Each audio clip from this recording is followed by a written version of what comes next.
अस्सलाम वालेकुम नाजरीन, मैं हूँ बिलाल ज़फ़र। आप देख रहे हैं हमारा कनाडा। आज की वीडियो में मैं आपसे ज़िक्र करूँगा कनाडा में बढ़ते हुए रेंटल्स के हवाले से, क्योंकि कनाडा आना बहुत लोगों का ख्वाब है। लेकिन बहुत से लोग हैं जो जिनके पास कुछ पैसा होता है भी कनाडा आने के लिए, लेकिन उनकी रिसर्च कंप्लीट नहीं होती। अब अगर आप ऐसे इंडियन यूट्यूबर्स से इन्फ्लुएंस होंगे जिनके ये व्लॉग्स हैं, bought 2 homes in 1 year in Canada, या सब चीज़ें आपको लगता है कि यहाँ पर आसान आसान है, तो हमारा कनाडा से मैं बिलाल ज़फ़र, जो पाकिस्तान से अपनी फैमिली के साथ कनाडा इमिग्रेट करके आया हूँ पीआर वीज़ा पर साल 2023 में फरवरी के मिड में, और अब मुझे यहाँ पर तकरीबन 6 महीने हो जाएंगे। तो मैंने क्या रियलाइज़ किया है और ग्राउंड रियलिटी क्या है, उन लोगों के लिए क्या मुश्किलात हैं जो कनाडा आने के बारे में सोच रहे हैं। एक तो चीज़ डेफिनेट है कि एक दफ़ा अगर आप आ जाते हैं और इधर सेटल हो पाते हैं, तो ये बहुत ही बड़ी अचीवमेंट है। क्योंकि मैं रहा हुआ हूँ पाकिस्तान में भी, दुबई में भी, कनाडा में भी, और अपने एक्सपीरियंस की बेसिस पर ये कह सकता हूँ कि अगर आप कनाडा आकर सेटल हो सकते हैं, अगर आप इतने प्रिविलेज्ड हैं या इतने खुशकिस्मत हैं, तो ये बहुत बड़ी बात है। क्योंकि ये मुल्क बहुत महंगा होता जा रहा है। और आज की वीडियो में मैं आपसे ख़ास तौर पे ज़िक्र करूँगा अपार्टमेंट्स के रेंट्स का। क्योंकि आप कनाडा आएंगे तो रेंट तो आपको देना ही पड़ेगा, आते साथ तो आप घर तो ख़रीद नहीं लेंगे। और अगर घर भी खरीद लेंगे तो किसी वीडियो में अगर आप कहेंगे तो मैं घरों के बारे में भी एक तफसीली वीडियो बना दूंगा कि घर लेने का क्या सिस्टम होता है, यहाँ पर कितने पैसे देने पड़ते हैं। मैं आपको कॉस्ट बेनिफिट एनालिसिस करके बताऊंगा, कंपैरिजन करके बता सकता हूँ कि घर लेना फ़ायदेमंद है in the long run Canada में या नहीं, as compared to staying on rent. लेकिन अगर आपको rent versus buying a home की वीडियो चाहिए तो नीचे कमेंट करके अभी इसरार करें, ताकि मुझे पता हो लोगों की दिलचस्पी है उसमें। तो चलिए वीडियो शुरू करते हैं, लेकिन सबसे पहले वीडियो को एक थम्स अप दे दें, और चैनल को अभी तक अगर आपने सब्सक्राइब नहीं किया तो सब्सक्राइब कर लीजिए। तो नाजरीन, मैं आपसे हवा में बातें नहीं करता, मैं हवा में तीर नहीं चलाता, मैं जो बात करता हूँ पूरे वसूख से और रिसर्च के साथ करता हूँ। तो आज की वीडियो में मैं इसी तरह से आपके लिए एक ऑफिशियल वेबसाइट से डाटा लेकर आया हूं, ताकि आपको पता चले कि कितनी महंगाई हो रही है कनाडा में, और किरायों में क्या इजाफा हो रहा है, ताकि आप आते हुए इन चीज़ों को जहन में रखें और उसी हिसाब से फाइनेंशियली प्रिपेयर होकर आए। तो जनाब, ये वेबसाइट है rentals.ca। इसका मैं लिंक आपको नीचे डिस्क्रिप्शन में भी देख लूंगा, आप खुद जाकर वेरीफाई भी कर सकते हैं। तो इसके ऊपर ये लिखा हुआ है कि कनाडा में रेंट्स रिकॉर्ड हाई हो चुके हैं, और जून में $2042 तक पहुंच चुके हुए हैं, surpassing the previous set record in November 2022, जो कि $2024 का था।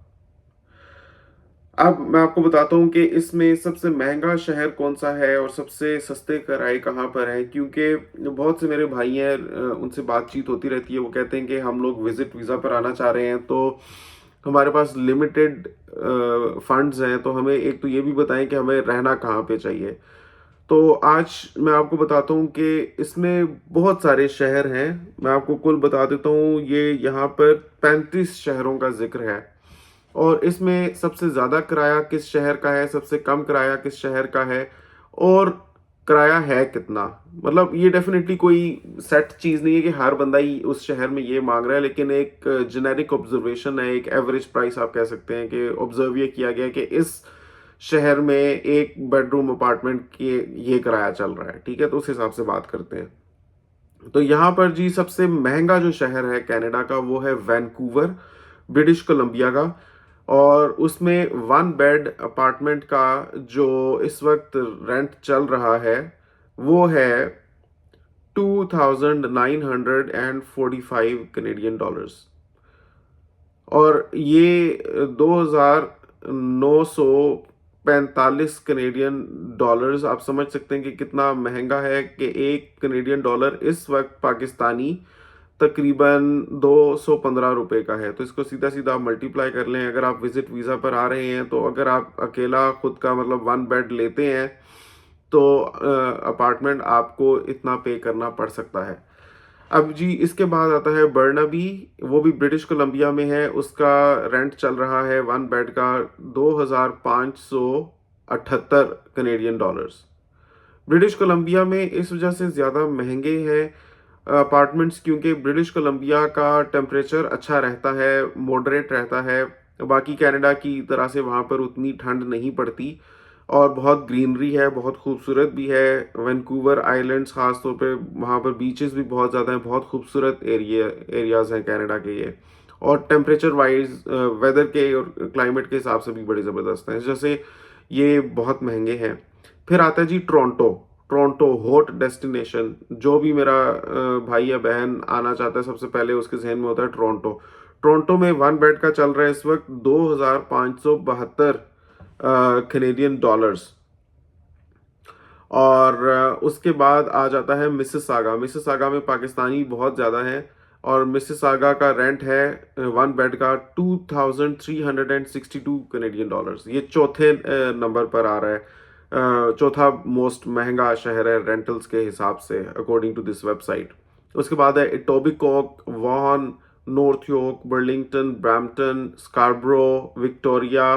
फिर आता है Cambridge, Ottawa, Surrey, Barrie, Kelowna, Kitchener, Hamilton, Oshawa. ये मैं आपको उसी तरतीब से बता रहा हूँ कि मतलब जिनके नाम बाद में आते जा रहे हैं वो कदरे सस्ते हैं, कदरे सस्ते हैं, ठीक है।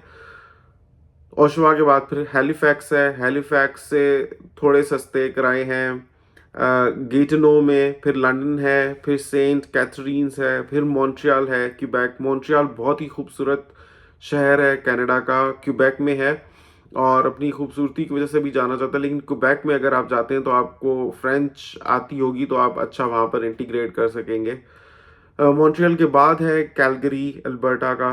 और कैलगरी का जो किराया लिखा हुआ है वो है 1687 सतासी, 1687 कनेडियन डॉलर्स, जो मैं समझता हूँ कि it is on the cheaper side, क्योंकि मैं खुद इस वक्त एक 1 बेड बेसमेंट का 1800 कनेडियन डॉलर्स दे रहा हूँ। बट एक तरह से महंगा, एक तरह से सस्ता भी है। सस्ता इस तरह से है, मैं आपको बताता हूँ। एक तो ये कि इसमें ऑल यूटिलिटीज़ इंक्लूडेड है, इंक्लूडिंग इंटरनेट, बिजली, पानी, गैस, सारी चीज़ें इसमें इंक्लूडेड है। अभी मैं आपको बताऊं कि पिछले दिनों हमारा ड्रायर ख़राब हो गया था।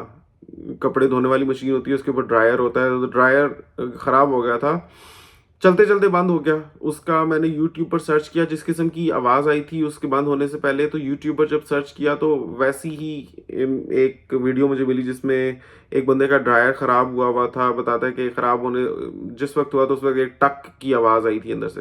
तो डायग्नोज किया तो पता चला कि उसका एक स्प्रिंग होता है जो उसके ड्रम के ऊपर जो बेल्ट होती है, लपेटे होती है, वो बेल्ट एक स्प्रिंग के साथ अटैच होती है। वो स्प्रिंग से कहीं खुल गई वो, जिसकी वजह से वो बेल्ट लूज होगी और ड्रम ने हिलना बंद कर दिया।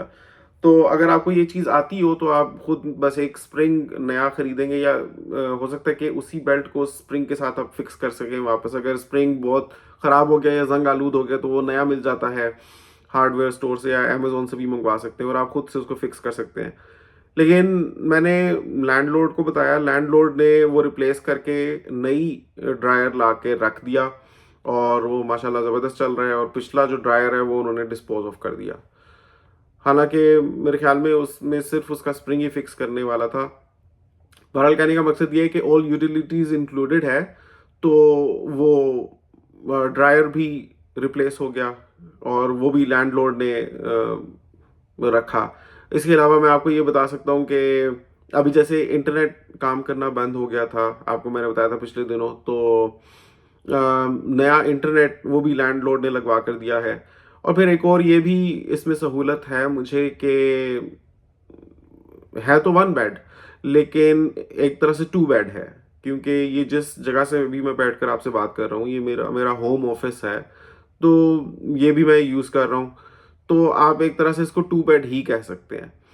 तो 2 bed basement for 1800, all utilities included. मुझे लगता है कि जिस वक्त हम कनाडा आए थे फरवरी में, उस वक्त के हिसाब से शायद थोड़ा महंगा था, लेकिन अब it has started to make sense considering कि किस कदर बढ़ गए हैं किराए। कि 1 बेड आपको अकोमोडेशन कैलगरी में भी $1687 की मिल रही है। किंगस्टन में है ये 1651, फिर आता है लेवल, फिर विनिपेग, फिर रेड डियर, क्यूबेक सिटी, फिर एडमिंटन, लेथब्रिज, सैस्कटून, रेजाइना, और लास्ट में है ग्रैंड प्रायर, जिसका 1 बेड अकोमोडेशन का किराया है 1026 कैनेडियन डॉलर्स। 1026 बहुत मुनासिब है। पाकिस्तानी रुपयों में अगर आप बात करें तो ये बनता है तकरीबन 2,15,000 के करीब पर मंथ, और कैनेडियन इट इज़ 1026। अब इसमें अगर आप सूबे के हिसाब से बात करें तो आखिर आखिर में जो शहर हैं उनमें प्राइमरीली जो मुझे सूबा नज़र आ रहा है वो है अल्बर्टा। मतलब लास्ट के 1 2 3 4 5 6 7 8 9 10 11, लास्ट के 11 शहरों में से 1 2 3 4 5 5 शहर हैं अल्बर्टा के। मतलब अल्बर्टा अगर आप जाते हैं तो अल्बर्टा सस्ते इलाकों में से होता है, और वहाँ पर अगर आप घर भी ख़रीदना चाहते हैं तो आपको टोरंटो या ओंटारियो की निस्बत काफ़ी सस्ते रेट पर घर मिल जाएगा। मैं एक वीडियो देख रहा था, उसमें वो खातून बताती हैं कि मेरी रिसर्च ये रही है कि जनरली 1/3 प्राइस है अल्बर्टा में जो घर हैं उनकी as compared to the homes in Ontario. लेकिन मज़ीद रिसर्च आप खुद कर लीजिएगा, मैंने तो उस खातून से ये सुना था। लेकिन है ये चीज़, अल्बर्टा में सस्ते हैं। और आप जैसा कि आप देख सकते हैं कि आखिरी आखिरी शहरों में, मतलब सस्ते तरीन शहरों में अल्बर्टा आ रहा है। अब इसमें ऊपर के जितने शहर हैं उनमें सबसे पहले जो टॉप के शहर हैं महंगे तरीन, वैंकूवर और बर्नाबी, वो है ब्रिटिश कोलंबिया में। और उसके बाद ओंटारियो है ज़्यादातर। मतलब British Columbia is the most expensive, उसमें भी वैंकूवर और बर्नाबी। फिर ओंटारियो महंगा है, और उसके बाद आपका आ जाता है अल्बर्टा। अब ये जो बाकी सूबे हैं जैसे न्यू ब्रंसविक है, या न्यूफाउंडलैंड एंड लैब्राडोर है, और सैस्कटून है, तो ये चीपर साइड पर आते हैं थोड़े से। इनमें लैंड एरिया तो खैर पूरे कनाडा में बहुत ज़्यादा है, लेकिन यहाँ पर यह कि relatively they are agricultural farm वहाँ पर बहुत ज़्यादा हैं, और आपको ग्रीनरी तो खैर ऑल ओवर कनाडा ही मिलेगी। लेकिन कह सकते हैं कि एक village type, it's like comparing city और town, city to a town और city to a village kind of thing. कि ये जो वैंकूवर है या टोरंटो है या कैलगरी है, ये इनमें बहुत ज़्यादा आपको बिल्डिंग्स मिलेंगी, स्काई स्क्रैपर्स मिलेंगे, हाई राइज बिल्डिंग्स मिलेंगी, आपको मिलेंगी उन इलाकों में भी। लेकिन स्पेस काफ़ी होगी उनके बीच में, और बहुत बड़े बड़े वो इलाके भी हैं। और वहाँ पर इसी वजह से, जैसे अभी हम New Brunswick critical worker pilot program की बात करें तो वहाँ पर जो मेन एम्प्लॉयर्स हैं उनकी जॉब्स अगर आप देखें तो बहुत ज़्यादा जॉब्स हैं फूड्स से रिलेटेड, फिशरीज से रिलेटेड, फार्मिंग एंड एग्रीकल्चर से रिलेटेड, क्योंकि वहाँ पर काश्तकारी काफ़ी होती है। तो अब ये हिसाब किताब है जी शहरों का, कि बहुत महंगे कौन से हैं, बहुत सस्ते कौन से हैं। Alberta is relatively on the cheaper side. मैं ये समझता हूँ अगर कोई बंदा विजिट वीज़ा पर आ रहा है, अगर वो अफोर्ड कर सकता है तो फिर वो टोरंटो जाए, क्योंकि टोरंटो में उसको वैसे ही बहुत ज़्यादा बिजनेस कॉन्टैक्ट्स मिलेंगे, अपने मुल्क के लोग भी बहुत ज़्यादा मिलेंगे। ज़्यादा जितने लोगों से आप बात करेंगे उतनी ज़्यादा आपको इन्फॉर्मेशन मिलेगी। और आप आखिर को विजिट वीज़ा पर आ रहे हैं तो क्यों आ रहे हैं? बिकॉज आप जॉब सर्च करना चाहते हैं, तो आप you get to speak with a lot of people from your community. लेकिन अगर आपके पास पैसे थोड़े मिडिल लेवल के हैं या आप बहुत ज़्यादा खर्च नहीं करना चाहते, तो you should go for Calgary. Calgary is a very very good option. Alberta में है, और it is not the cheapest but it is not the most expensive. और 1687 लिखा हुआ है कैलगरी का मंथली 1 बेड अकोमोडेशन का रेंट। तो वहाँ पर जाकर अगर आप एक विज़िटर हैं तो आप किसी के साथ शेयर भी कर सकते हैं। और शेयरिंग का तरीका यही होता है कि आप या तो पाकिस्तान से ही या कनाडा पहुँचकर आप किजीजी पर देखें या फ़ेसबुक मार्केटप्लेस पर सर्च करें, नहीं तो फिर रियल्टर्स के पास जाएँ और उनसे पूछें कि मैं अपने लिए एक शेयर्ड अकोमोडेशन देख रहा हूँ या मुझे कोई। आप अपने हिसाब से फिर सर्च कर सकते हैं। लेकिन शुरू में अगर आप पाकिस्तान से सॉर्ट आउट करके नहीं आए तो या तो आपको होटल में रहना पड़ेगा या फिर अपने किसी रिश्तेदार के पास रहना पड़ेगा या फिर आपको एयरबीएनबी बुक करना पड़ेगा। एयरबीएनबी ऐसे होता है जैसे एक फर्निश्ड अकोमोडेशन होती है जिसमें सब कुछ लगा हुआ होता है और उसका किराया थोड़ा ज़्यादा होता है, होटल से कम होता है लेकिन खाली अकोमोडेशन से ऑब्वियसली ज़्यादा होता है क्योंकि वो फुली फर्निश्ड होती है। तो उसमें 2 हफ्ते 3 हफ्ते स्टे करके आप फिर अपने साथ-साथ अकोमोडेशन या शेयर्ड अकोमोडेशन ढूँढ सकते हैं और विज़िट वीज़ा पर आकर रह सकते हैं। तो ये मैंने सोचा कि आपको बता दूँ कि आप कि किस तरह से किराए बढ़ रहे हैं। एक और ये भी चीज़ है कि जो लोग पीआर के लिए अप्लाई कर रहे हैं और इस प्रोसेस में आ रहे हैं, अब ज़ाहिर है वैसे तो प्रूफ ऑफ फंड्स भी जो रिक्वायर्ड होते हैं उस वो भी थोड़े बढ़ा दिए गए हैं पहले की निस्बत। जैसे मेरे वक्त तक 4 बंदों की फैमिली के 24,733 थे, अभी तकरीबन 25,500 हो गए हैं। लेकिन ये जो इंक्रीज है, even this increase does not reflect the real ground reality है। जिस हद तक कॉस्ट ऑफ लिविंग कनाडा में बढ़ चुकी हुई है, Canada is still land of opportunities. यहाँ पर आकर अब अगर आप मेहनत करते हैं, अपनी छुपी सलाहियतों को एक्सप्लोर करते हैं तो आपको मीडियम्स बहुत से मिल सकते हैं, आपको प्लेटफॉर्म्स बहुत मिल सकते हैं अपने आप को निखारने के, अपने आप को आगे लेकर जाने के प्रोफेशनली। लेकिन शुरू में बहुत ज़्यादा स्ट्रगल है, ख़ास तौर पे अगर आपको जॉब मिलने में देर होती है कनाडा पहुंचकर, तो फिर यहाँ पर मैंने देखा है पानी की तरह से पैसा बह जाता है। तो जॉब्स की सिचुएशन भी, क्योंकि मेरे पास तो व्हाट्सएप ग्रुप्स भी हैं और यहाँ पर बहुत सी जॉब्स लिंक्स के थ्रू मिलती हैं, नेटवर्किंग के थ्रू मिलती हैं। तो व्हाट्सएप ग्रुप्स वहाँ पर एक बड़ी एक इम्पोर्टेंट रोल प्ले करते हैं लोगों के लिए जॉब सर्च में। तो व्हाट्सएप ग्रुप्स पर भी मैं डिस्कशंस फॉलो करता रहता हूँ, तो लोग ये बात कर रहे हैं वहाँ पर भी कि मार्केट इस तरह की है कि लोग अपनी एग्जिस्टिंग जॉब्स ज़्यादा छोड़ नहीं रहे, ज़्यादा जंप्स नहीं मार रहे, क्योंकि उनको पता है कि एक एक बेयकीनी की सी कैफियत है कि अपनी जॉब छोड़ दी दूसरी मिलने से पहले, तो दूसरी खुदा जाने मिले या ना मिले या मिलने में वक्त लग जाए।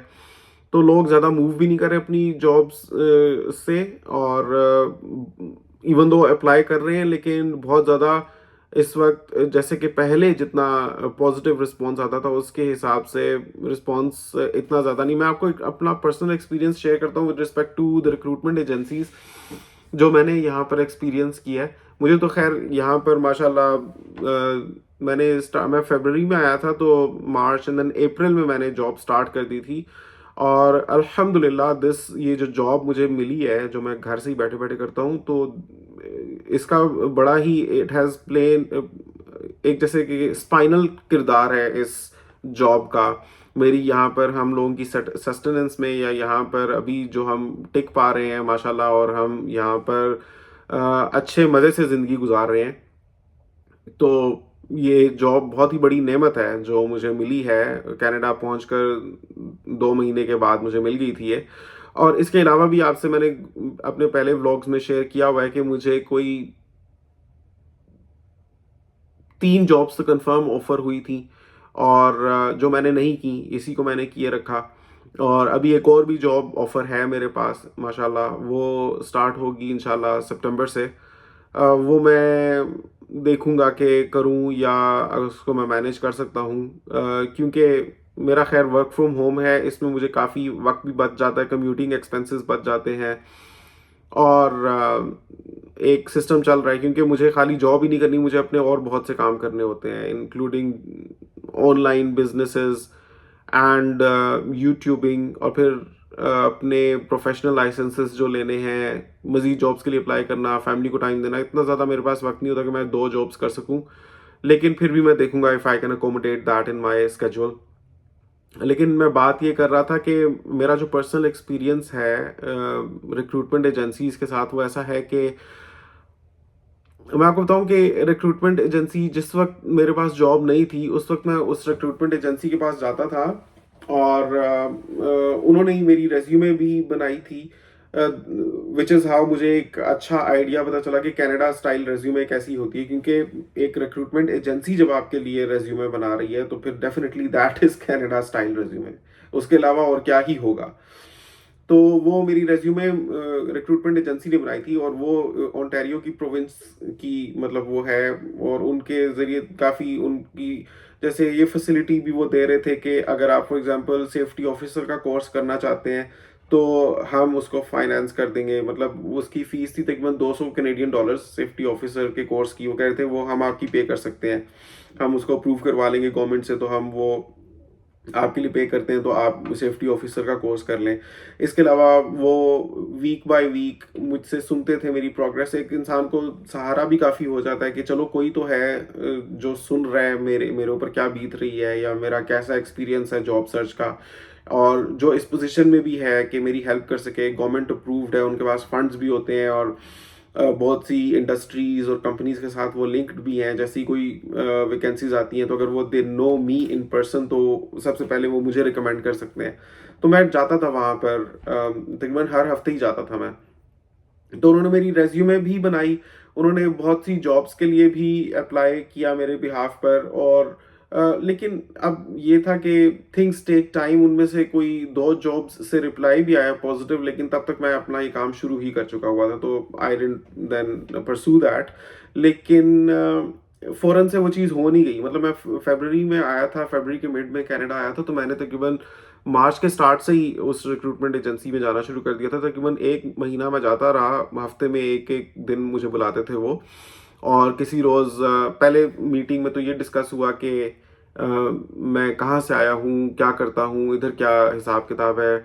दूसरी मीटिंग में उन्होंने मेरा रिज़्यूमे तैयार किया और मुझे कुछ एम्प्लॉयर्स वगैरह बताए। तीसरी में उन्होंने मुझे बताया कि हमने आपके बिहाफ़ पर अप्लाई कर दिया है, अब it will take the employer anywhere from 2 to 3 weeks to response. तो इस तरह से उसमें काफ़ी वक़्त लगता है। फिर मैंने आपको बताया कि मैंने अपनी ये जॉब शुरू कर दी, लेकिन उनको मैंने परस्यू किया। मैंने मतलब कि अभी पिछले महीने उनको पूछा था कि मज़ीद कोई जॉब्स हैं आपके पास? क्योंकि मैं इन रहता हूँ मार्केट में, सर्च करता रहता हूँ फिर भी। Because job search in Canada is a constant process even if you are employed, because हर बंदा बेहतर से बेहतर की तलाश में लगा ही रहता है। तो मैंने सोचा उनसे पूछूँ, तो वो कह रहे थे कि नहीं, not for the employed people. अगर आपके पास पहले से जॉब है तो बस आप वो करें, या फिर अगर आपको अपने लेवल पर देखनी है आप ज़रूर देखें, लेकिन हमारे पास जो जॉब्स हैं वो हम उनको प्रेफ़र करते हैं जिनके पास जॉब्स हैं ही नहीं। Obviously because they that's a recruitment agency. और उसके अलावा एक और रिक्रूटमेंट एजेंसी पर मैं गया, वो भी मेरे शहर में है। तो उन उनके पास गया तो उनके पास पहले से मेरा बायोडाटा था, क्योंकि गालिबन मैंने बहुत सी रिक्रूटमेंट एजेंसीज को कांटेक्ट कर रखा था। घर बैठे भी मैं ऑनलाइन सर्च करके गूगल मैप्स पर देखता था मेरे इलाके में कौन कौन सी रिक्रूटमेंट एजेंसीज हैं, उनके नंबर्स ट्रेस करके उनको कांटेक्ट करके उनको मैं बताता था कि मैं कनाडा में नया नया आया हूँ, अपने लिए जॉब ढूंढ रहा हूँ। तो उनको समहाउ मैंने बताया हुआ था, उन्होंने मेरा प्रोफाइल पहले से क्रिएट किया हुआ था। मैं गया तो they had my profile already. वो कह रहे थे कि अभी हमारे पास जॉब्स नहीं है फिल वक्त, लेकिन अगर कोई होगी तो हम आपको कांटेक्ट करेंगे, आप हर हफ्ते हमसे चेक कर लिया करें एक दफ़ा। तो मतलब कहने का मकसद ये कि I did contact a few recruitment agencies as well, लेकिन अभी कनाडा में job market is not very hot, unlike the previous years, because ये अभी समर चल रहा है और समर में there is maximum chances of hiring, और ज़्यादातर हायरिंग होती है अप्रैल में, जून में। लेकिन अभी तो खैर अगस्त स्टार्ट हो गया है, लेकिन इस साल उतनी ज़्यादा, कम से कम जो मेरी मार्केट रिसर्च रही है या पर्सनल ऑब्जर्वेशन रही है, उसमें इतनी ज़्यादा जॉब्स, जॉब प्रोस्पेक्ट्स उतने ब्राइट नहीं मैंने देखे जितने शायद सुन रखे थे मैंने। But that could just be my 2 cents या मेरी अपनी personal research, because it also depends lot on which area you land in, और किस किस्म की स्किल्स हैं आपके पास। क्योंकि अगर आप डॉक्टर हैं फॉर एग्जांपल या नर्स हैं, आप हाथों हाथ, मैं समझता हूँ कि आपको एज लॉन्ग एज आप लाइसेंसेस यहाँ के ले लें, तो देर इज़ नो रीज़न कि आप यहाँ पर फारिग बैठेंगे, क्योंकि बहुत ज़्यादा डिमांड है यहाँ पर, इवन नर्सेज की भी, डॉक्टर्स की भी। बाकी जो प्रोफेशंस हैं उनमें से भी कुछ प्रोफेशंस की डिमांड है, कुछ की उतनी डिमांड नहीं है। अब वो फिर एक बहुत लंबी चीज़ हो जाएगी अगर मैं उसमें चलूँगा तो, क्योंकि वीडियो ऑलरेडी काफ़ी लंबी हो गई है। तो आज की वीडियो से होपफुली आपने काफ़ी कुछ सीखा, समझा होगा कि कनाडा में किराए किस हद तक बढ़ रहे हैं, कौन से शहर महँगे हैं, कौन से सस्ते हैं। अगर आप आना चाहते हैं तो आप क्या माइंड बनाते हैं, किस शहर में आना चाहेंगे? नीचे कमेंट करके बताएँ कि आपके ख़्याल में अगर कोई विज़िट वीज़ा पर आता है तो which city is the best destination for a visitor? नीचे कमेंट में करें ताकि लोगों को भी पता चले, अपने इज़हार करें अपने ख़्याल का। See you the next video. Comments में माशाल्लाह ज़रूर लिखिएगा, ये भी बताइएगा कि ये वीडियो आपने दुनिया के किस कोने से देखी। आपसे मिलता हूँ अगली वीडियो में, तब तक के लिए अल्लाह हाफ़िज़।